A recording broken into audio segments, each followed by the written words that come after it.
Hi, everyone. Dan Eisner here from ZLC Employee Benefits Solutions. My passion as an employee benefits advisor is to find better ways for employee benefits, particularly different from those that we've used for the past 20 or 30 years. And it's this passion that drove me to develop the Better Benefits podcast series.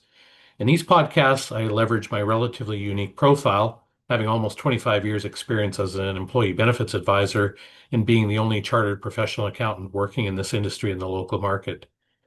In this episode, I'm again going to be speaking to weight loss drugs, which you've heard me speak about before.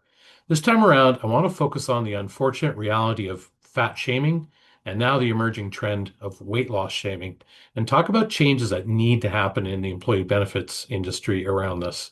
So let's get started. So, over the past few years, I've been noticing how consistent our thinking has been around most chronic conditions until a new category entered the conversation.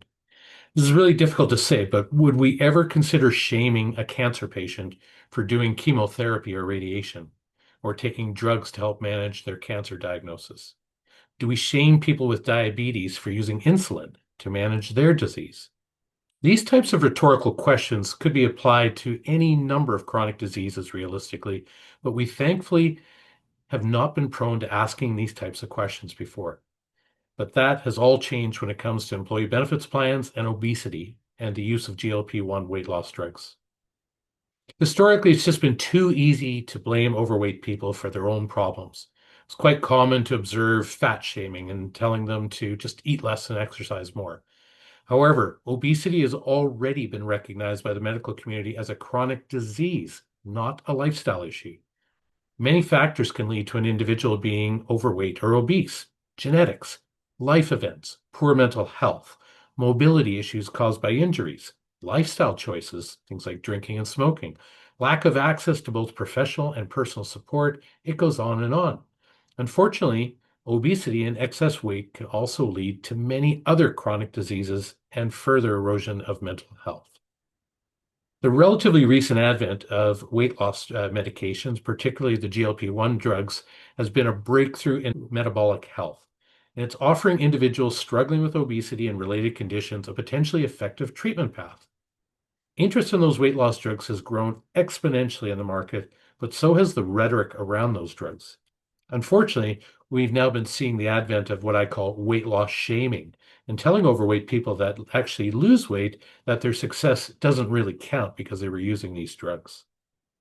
The lingering view of obesity as a lifestyle issue perpetuates bias and stigma, which adversely affects those seeking help.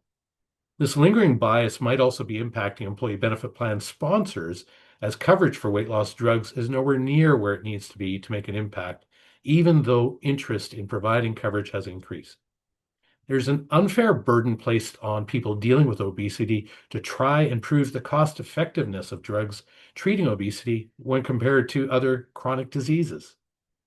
Ironically, if the health of overweight and obese individuals declines further, they may ultimately deal with those other chronic diseases for which treatments will not be questioned or shamed. Broadly as a society, and particularly within the employee benefits industry, we need to eliminate the historical practice of lumping obesity into other lifestyle issues. By truly recognizing obesity as a chronic disease, there should not be any doubt, stigma, or bias about covering the full range of available treatments, including weight loss drugs. The good news is that the vast majority of insurers in the Canadian industry have now developed prior authorization protocols to help manage drug costs by ensuring that the right people get on these drugs at the right time, but also that these people get off those weight loss drugs if they're not doing their part by way of diet and exercise. As well, in 2026, lower cost generic biosimilar versions of Ozempic could change the game entirely in Canada and provide new opportunities for overweight and obese individuals and employee benefit plan sponsors.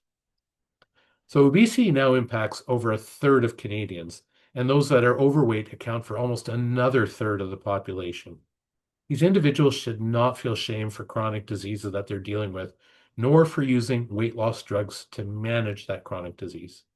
Employee benefit plan sponsors can play a key role in dealing with this stigma and proactively providing coverage for weight loss drugs to their employees.